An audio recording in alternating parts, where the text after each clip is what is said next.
नमस्कार, news room live देख रहे हैं आप और मैं आपके साथ हूं चंदा यादव। बुलेटिन की शुरुआत करेंगे। कोचिंग नगरी कहे जाने वाले कोटा शहर आज सट्टा, जुआ और अवैध हथियार समेत कई गंभीर वारदातों में आगे बढ़ता जा रहा है। सिटी एसपी शरण चौधरी ने अपराधों की रोकथाम के लिए नए प्लान बनाने के संबंध में आयोजित प्रेस कॉन्फ्रेंस के दौरान 2023 के आंकड़े पेश किए हैं, जिनमें कई चौंकाने वाले खुलासे हुए। हालांकि हत्या के प्रयास, बलात्कार, वाहन चोरी जैसी वारदातें 2022 की तुलना में 2023 में कम रही, लेकिन अपहरण, डकैती, लूट, चोरी और सट्टा जैसी वारदातों में इजाफा हुआ है। वहीं एसपी का कहना है कि वे अपराध की रोकथाम के लिए लगातार प्रयास कर रहे हैं।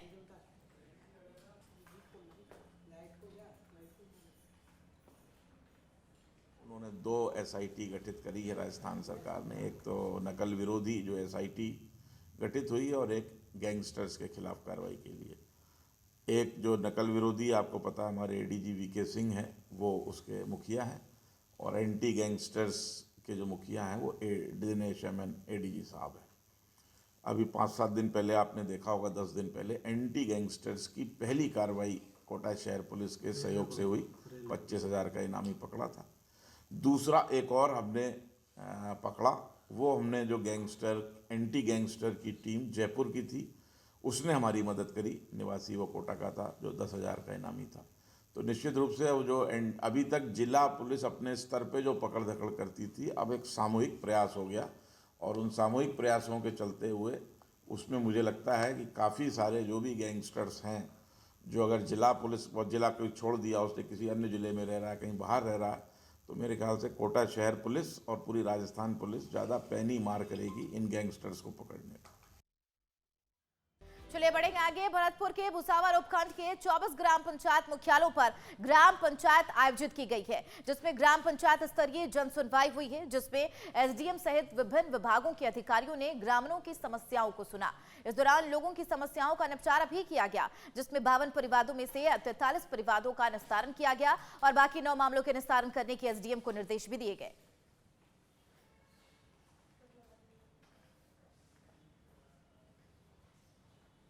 बीकानेर के कमिश्नर उर्मिला राजौरिया ने शहरी रैन बसेरों और इंदिरा रसोई का औचक निरीक्षण किया है और श्री गंगानगर रोड पर private bus stand, fire station और रेलवे स्टेशन के पास मटका गली में बने रैन बसेरों का निरीक्षण कर व्यवस्थाओं का जायजा लिया।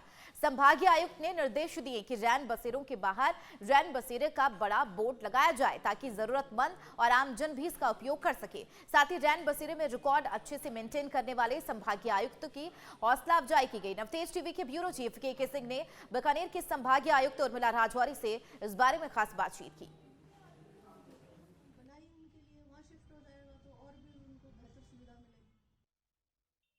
राजस्थान की मरुनगरी के नाम से विख्यात शहर बीकानेर में इन दिनों कड़ाके की ठंड चल रही है, हालांकि जो पूरे प्रदेश में है, लेकिन खास तौर पर बीकानेर में जहां रैन बसेरों जो कि नगर निगम के द्वारा संचालित है, वहीं इंदिरा रसोई जो चल रही है, उनकी क्वालिटी के लिए मतलब उनको देखने के लिए एक तरह का विशेष अभियान चल रहा है बीकानेर की कमिश्नर उर्मिला राजौरिया जी के द्वारा। बात करते हैं आज विशेष रूप से इन्होंने जांच करके आई।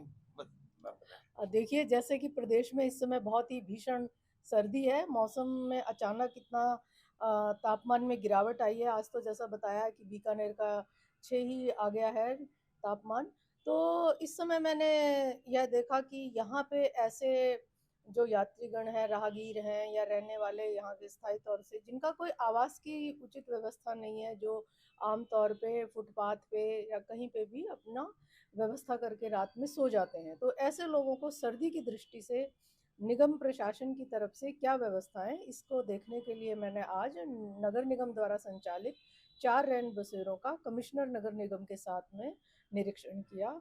और ये मैं कहना चाहूँगी कि मेरी आशाओं के अनुरूप सभी व्यवस्थाएं हैं जैसा मैं सोच रही थी, तो अच्छी पाई गई। कहीं कहीं पे जो उनके खाने पीने की व्यवस्था है वो पास ही में संचालित इंदिरा रसोई से की जा रही है, तो वहाँ पे मैंने साफ सफाई को लेकर उनको निर्देशित किया कि वो व्यवस्थाएं और अच्छी हो सकती हैं, क्योंकि सभी के लिए एक साथ जब खाना बना रहे हैं तो किसी भी तरह की गंदगी नहीं हो और उसकी क्वालिटी को वो देखें।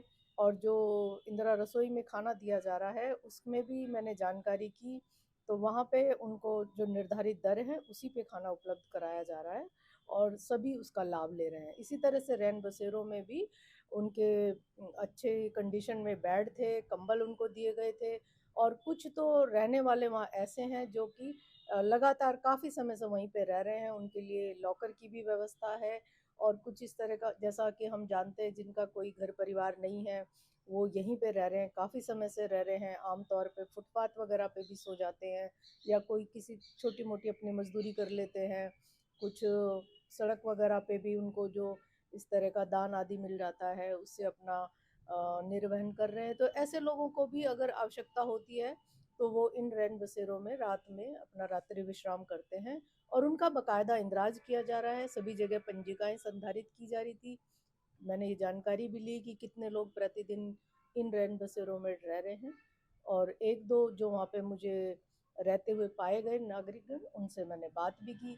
उनके आधार नंबर भी कुछ के तो उन्हीं केंद्रों से बनवाए गए हैं, जैसा कि मुझे नगर निगम प्रशासन के जो कर्मचारी थे उन्होंने जानकारी दी। अगर हम बात करें तो देर रात तक यहाँ पर मार्गों के बीच में आसपास में साइडर फुटपाथ में यहाँ लोग सोते हुए मिल जाते हैं।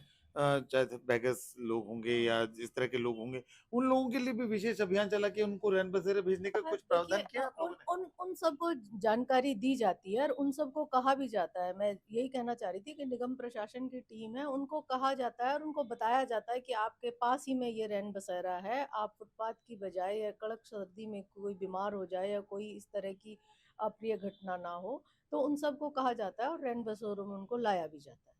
तो कुल करने के लिए मैंने निगम प्रशासन को और भी निर्देश दिए हैं कि और अगर कंबल हैं उनको वितरण करने के लिए भी वो देखें, अगर आवश्यकता होती है अभी भी रात में वो अपनी टीम से सर्वे कराएं। कहीं पे भी इस तरह के व्यक्ति जो फुटपाथों पे इतनी भारी सर्दी में सोए हुए पाते जा रहे हैं, तो उन्हें वहीं पे कंबल भी दें और इन रैन बसेरों में लाने के लिए कहें।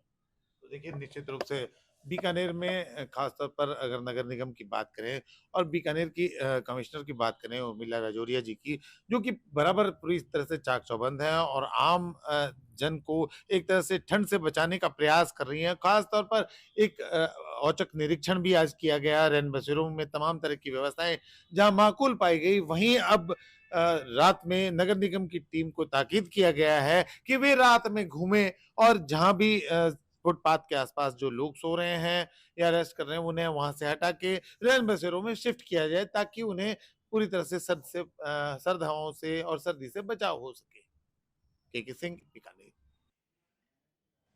झुंझुनू के सूरजगढ़ कस्बे के वार्ड नंबर 24 में स्थित भूतनाथ मंदिर काया क्षत्री में पौष बड़ा महोत्सव का आयोजन किया गया। पता चले पुजारी गल्लू महाराज के सानिध्य में पौष बड़ा महोत्सव का आयोजन धूमधाम के साथ किया गया। पौष बड़ा महोत्सव में पौष बड़े का प्रसाद बना भगवान को भोग लगाया गया। भगवान के भोग के बाद श्रद्धालुओं में प्रसाद का वितरण किया गया। इस मौके पर बबलू आचार्य, श्याम सुंदर खंडेलवाल समेत तमाम श्रद्धालु मौजूद रहे।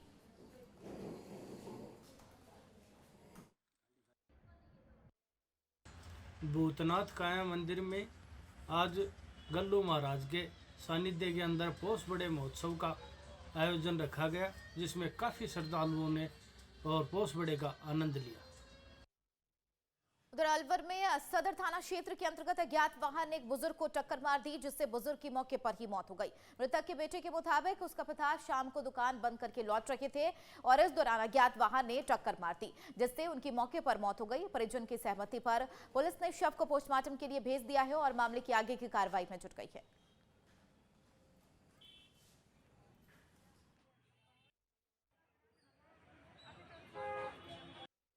मेरे पिताजी शालीमार से दुकान से गेट से बाहर निकले तो गेट के बाहर किसी ने टक्कर मार दी।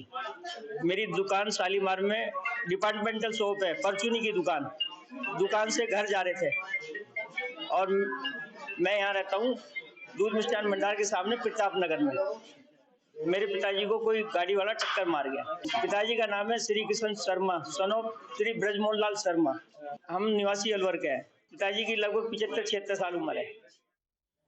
राजस्थान के सबसे ऊंचे शहर माउंट आबू में अब जनवरी के पहले सप्ताह में सर्दी का असर लगातार तेज होता दिख रहा है। कड़ाके की सर्दी का असर दिनों दिन बढ़ता जा रहा। पिछले दिनों जहां पारा जमाव बिंदु के करीब था, तो अब पारे में भी गिरावट लगातार देखी जा रही है, जिसके चलते आज शहर का न्यूनतम तापमान -3 डिग्री पर पहुंच गया, जिससे तमाम मैदानी इलाके, वाहनों और घरों में रखा पानी भी बर्फ में तब्दील हो गया। कड़ाके की सर्दी के बीच लोगों की दिनचर्या पर भी प्रभाव पड़ रहा है।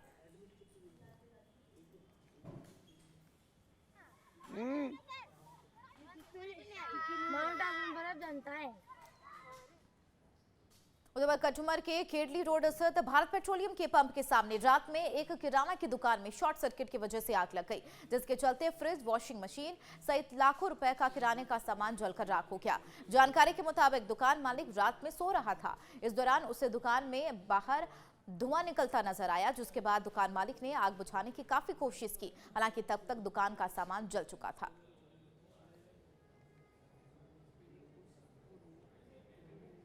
रेनवाल के जोबनेर समेत आसपास के इलाकों में सर्दी और कोहरे का सितम जारी है। घने कोहरे से जनजीवन प्रभावित हो रहा। जोबनेर वेधशाला के मुताबिक शीतलहर ने सारे रिकॉर्ड तोड़ दिए हैं। आलम है कि पारा लुढ़ककर 2.5 डिग्री के नीचे पहुंच गया। वहीं कोहरे के चलते रेल यातायात भी प्रभावित हो रहा। क्षेत्र में कोहरे और शीतलहर के प्रकोप के बचाव के लिए अलाव का सहारा लेना पड़ रहा है।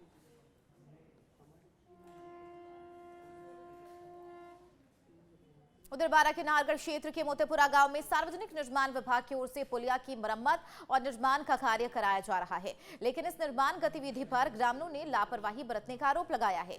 गांव वालों का कहना है कि पुलिया के नीचे लगाए पाइप के बीच के पत्थर और मिट्टी भर दी गई है और पुलिया के किनारों पर पट्टी लगाकर उसके ऊपर सड़क बनाई जा रही है, जो कि हादसे का कारण बन सकती है। वहीं शिकायत के बावजूद इस पर कोई एक्शन नहीं लिया जा रहा।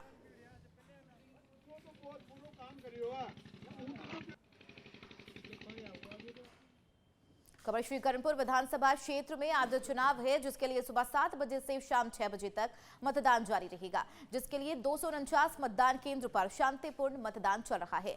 बता दें, चुनाव के लिए 12 उम्मीदवार चुनावी मैदान में हैं और 2,40,826 कुल मतदाता इस चुनाव में मताधिकार का प्रयोग कर रही हैं, जिसमें 1,25,850 पुरुष मतदाता, 1,14,966 महिला मतदाता मतदान करेंगे।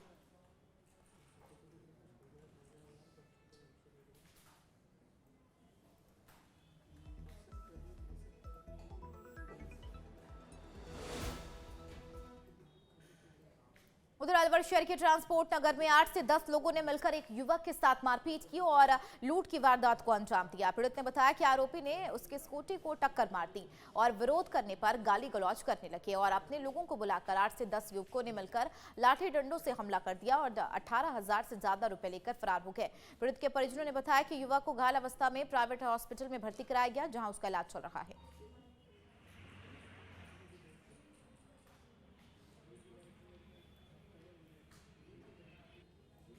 मेरी दुकान के सामने स्कूटी में पहले तो टक्कर मारी उन्होंने। जब उनसे कहा कि भाई स्कूटी का क्या करना है, उन्होंने तो 8-10 आदमी बुला के नहीं हमारे ऊपर वारदात कर दी और गले में पैसे थे वो चुरा ले गए। वो 18,500 रुपये थे। 2 दिन की दुकान की बिक्री थी। हाँ जी, हाँ। एक तो उसका नाम है इजाज खान और निसार सनोफ अख्तर खान। फिर उन्होंने फोन करके 8-10 आदमी बुला लेते, जिनमें मन्ना का गांव के रहने वाले, कुछ टूलेड़ा के रहने वाले। पहले तो स्कूटी में टक्कर मारी थी उन्होंने खड़ी और कोई पुरानी रंजिश नहीं है। और फिर हमको चेतावनी और दे रहे हैं कि तुमने पुलिस रिपोर्ट की तो तुमको जान से मार देंगे। खबर चित्तौड़गढ़ से है, जहां जिम्मेदारों की लापरवाही का खामियाजा चित्तौड़ की गंगा गंभीरी नदी को भुगतना पड़ रहा है। लापरवाही के चलते गंगा नदी को प्रदूषण और दूषित जल से बचाव के दावे का एक बार फिर खोखले साबित हो रहे। नगर परिषद की ओर से तैयार 3 सीवरेज ट्रीटमेंट प्लांट भी खेड़ा स्थित प्लांट पिछले कई दिनों से बंद पड़ा है। शहर में पिछले 8-9 साल से सीवरेज लाइन डालने का काम चल रहा है, लेकिन अब तक पूरा नहीं हुआ। आयुक्त रविंद्र सिंह ने बताया है कि बोईखेड़ा एसटीपी प्लांट एक दिन बंद हुआ था और अभी पानी जिंक में जा रहा है। कहीं पर भी गंदा पानी नदी में जा रहा तो देखा जाएगा।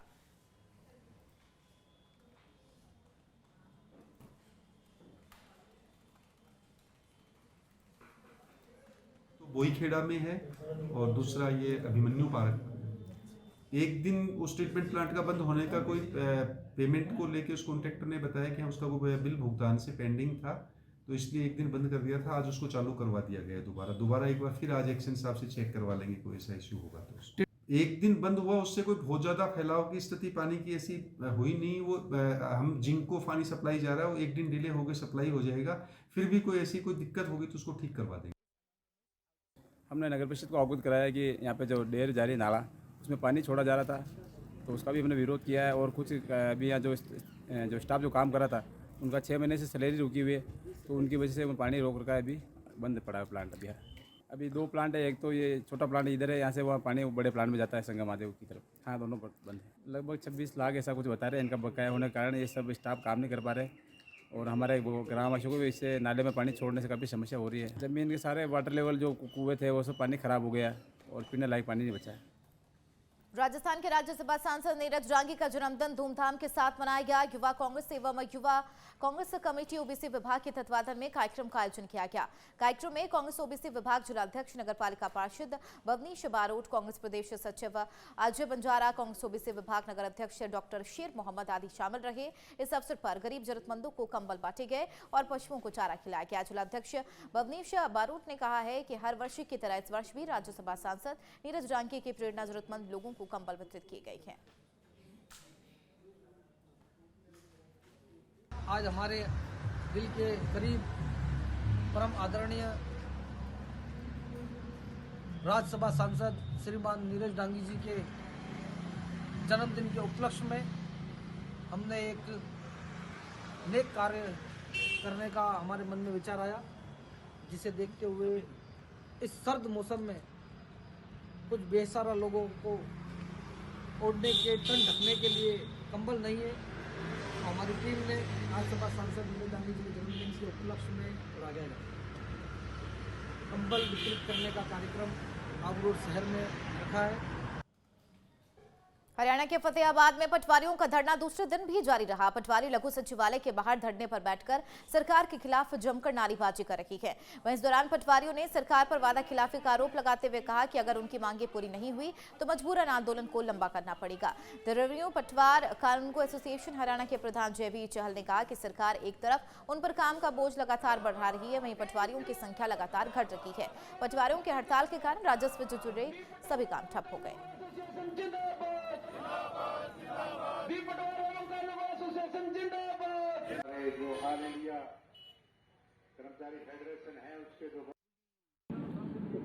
ऐसा जी 4 जनवरी 2023 को हरियाणा भवन दिल्ली में माननीय मुख्यमंत्री जी के सानिध्य में हमारी मीटिंग हुई थी, जिसमें हमारी बहुत पुरानी मांग थी पे स्केल को बढ़ाना। हमारी मांग थी 35,400 की, तो 35,400 थी उन्होंने तो नहीं, लेकिन उन्होंने 32,100 का अपने वायदे के मुताबिक 26 जनवरी से पहले 24 जनवरी 2023 को नोटिफिकेशन करवा दिया और हमने उसको सहर्ष स्वीकार किया और अपने हड़ताल उनके मात्र आश्वासन पर ही हमने ख़त्म कर दी थी। उन्होंने ट्वीट भी किया था कि आपकी मांग ये भी मानी जाएगी और पटवार सर्कल और कानूनगो की पोस्टें भी बढ़ाई जाएंगी, भर्तियाँ भी की जाएंगी, लेकिन वो भी आज तक नहीं हुआ।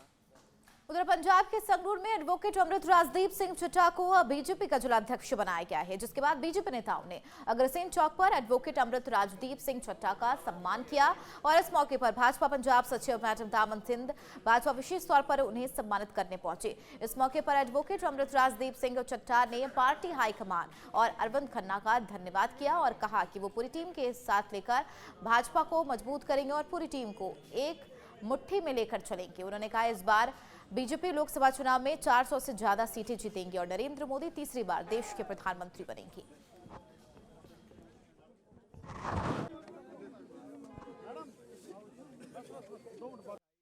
ਅਸੀਂ ਸਾਰੀ ਟੀਮ ਪਾਰਟੀ ਹਾਈ ਕਮਾਂਡ ਦਾ ਧੰਨਵਾਦ ਕਰਦੇ ਹਾਂ, ਜਿਨ੍ਹਾਂ ਨੇ ਸਾਨੂੰ ਇੱਕ ਨਵੀਂ ਜ਼ਿੰਮੇਵਾਰੀ ਦਿੱਤੀ ਹੈ। ਇਹ ਕੋਈ ਅਹੁਦੇ ਨਹੀਂ ਹੈਗੇ ਸਾਡੇ ਲਈ ਨਵੀਆਂ ਜ਼ਿੰਮੇਵਾਰੀਆਂ ਨੇ ਤੇ ਚੁਣੌਤੀਆਂ ਨੂੰ ਅਸੀਂ ਅੱਜ ਸਵੀਕਾਰ ਕਰ ਰਹੇ ਹਾਂ ਇੱਥੇ ਸਾਰੀ ਟੀਮ ਇਕੱਠੀ ਹੋ ਕੇ। ਤੇ ਅੱਜ ਅਸੀਂ ਸਾਰੀ ਟੀਮ ਇਕੱਠੀ ਹੋਣ ਉਪਰੰਤ ਅਸੀਂ ਇੱਕ ਲਕਸ਼ ਲੈ ਕੇ ਚੱਲੇ ਹਾਂ ਕਿ ਆਉਣ ਵਾਲੀ ਜਿਹੜੀ ਲੋਕ ਸਭਾ ਚੋਣ ਹੈ 2024 ਦੀ, ਨਰਿੰਦਰ ਮੋਦੀ ਜੀ ਨੂੰ ਅਸੀਂ ਤੀਸਰੀ ਵਾਰੀ ਪ੍ਰਧਾਨ ਮੰਤਰੀ 400 ਸੀਟਾਂ ਤੋਂ ਵੱਧ ਦੀਆਂ ਲੀਡ ਦਿਵਾ ਕੇ ਅਸੀਂ ਉਹਨਾਂ ਨੂੰ ਪ੍ਰਧਾਨ ਮੰਤਰੀ ਬਣਾਉਣ ਜਾ ਰਹੇ ਹਾਂ। ਤੇ ਆਉਣ ਵਾਲੇ ਜਿਹੜੇ ਟੀਚੇ ਹੋਣਗੇ ਅਸੀਂ ਸਾਰੇ ਇਕੱਠੇ ਹੋ ਕੇ ਇੱਕ ਟੀਮ ਇੱਕ ਸੂਤਰ ਦੇ ਵਿੱਚ ਬੰਨ੍ਹ ਕੇ ਸਾਰੇ ਇੱਕ ਦੂਜੇ ਦਾ ਸਾਥ ਦੇ ਕੇ ਸਹਿਯੋਗ ਦੇ ਕੇ ਅਸੀਂ ਉਸ ਆਉਣ ਵਾਲੇ ਟੀਚਿਆਂ ਨਾਲ ਲੜਾਈ ਲੜਨ ਲਈ ਤਿਆਰ ਹਾਂ। ਦੇਖੋ ਬੜੀ ਚੰਗੀ ਗੱਲ ਹੈ ਔਰ ਪਾਰਟੀ ਨੇ ਨਵੇਂ ਚਿਹਰੇ ਨਵੀਂ ਜ਼ਿੰਮੇਵਾਰੀਆਂ ਦਿੱਤੀਆਂ। ਮੈਂ ਇਸ ਤੇ ਹਾਈ ਕਮਾਂਡ ਦਾ ਧੰਨਵਾਦ ਕਰਦੀ ਹਾਂ। ਨਾਲ ਹੀ ਆਪਣੇ ਨਵੇਂ ਬਣੇ ਸਾਡੇ ਜ਼ਿਲ੍ਹਾ ਪ੍ਰਧਾਨ ਅੰਮ੍ਰਿਤ ਚੱਠਾ ਜੀ ਨੂੰ, ਮੇਰਾ ਭਰਾ ਹੈ, ਮਿਹਨਤ ਕਰ ਰਹੇ ਨੇ, ਲੰਮੇ ਸਮੇਂ ਤੋਂ ਪਾਰਟੀ ਵਿੱਚ ਕੰਮ ਕਰ ਰਹੇ ਨੇ, ਇਹਨਾਂ ਨੂੰ ਬਹੁਤ-ਬਹੁਤ ਵਧਾਈ ਦਿੰਦੀ ਹੈ ਕਿ ਬਹੁਤ, ਜਿਵੇਂ ਇਹਨਾਂ ਨੇ ਕਿਹਾ, ਇੱਕ ਵੱਡੀ ਜ਼ਿੰਮੇਵਾਰੀ ਹੁਣ ਇਹਨਾਂ ਦੇ ਸਿਰ ਜਿਹੜੀ ਹੈਗੀ ਹੈ ਉਹ ਪਾਰਟੀ ਨੇ ਰੱਖੀ ਹੈ ਔਰ ਮੈਨੂੰ ਪੂਰੀ ਇਹ ਉਮੀਦ ਹੈ ਕਿ ਇਸ ਜ਼ਿੰਮੇਵਾਰੀ ਨੂੰ ਪੂਰੀ ਤਨਦੇਹੀ ਨਾਲ ਨਿਭਾਉਣਗੇ ਔਰ ਅਸੀਂ ਸਾਰੇ ਇੱਕ ਟੀਮ ਦੇ ਤੌਰ ਤੇ, ਕਿਉਂਕਿ ਸਾਡਾ ਸਾਰਿਆਂ ਦਾ ਇੱਕੋ ਇੱਕ ਲਕਸ਼ ਹੈ ਕਿ ਭਾਰਤੀ ਜਨਤਾ ਪਾਰਟੀ ਨੂੰ ਜਿਹੜਾ ਹੈਗਾ ਪੰਜਾਬ ਵਿੱਚ ਮਜ਼ਬੂਤ ਕਰਨਾ ਹੈ ਔਰ ਪੰਜਾਬ ਨੂੰ ਬਚਾਉਣਾ ਹੈ। ਜਿਹੜਾ ਪੰਜਾਬ ਨੂੰ ਅੱਜ ਜੇ ਤਰੱਕੀਆਂ ਦੀ ਰਾਹਾਂ ਤੇ ਕੋਈ ਲਿਜਾ ਸਕਦਾ ਤਾਂ ਨਰਿੰਦਰ ਮੋਦੀ ਜੀ ਔਰ ਅਮਿਤ शाह जी की लीडरशिप और साड़ी नड्डा साहब वर्गी लीडरशिप नेतृत्व ही लेके जा सकता है। चलिए फिलहाल के लिए न्यूज रूम लाइव की खबरों में मेरे साथ इतना ही। देश दुनिया की तमाम खबरों के लिए बने रहिए नवतेज टीवी के साथ। नमस्कार।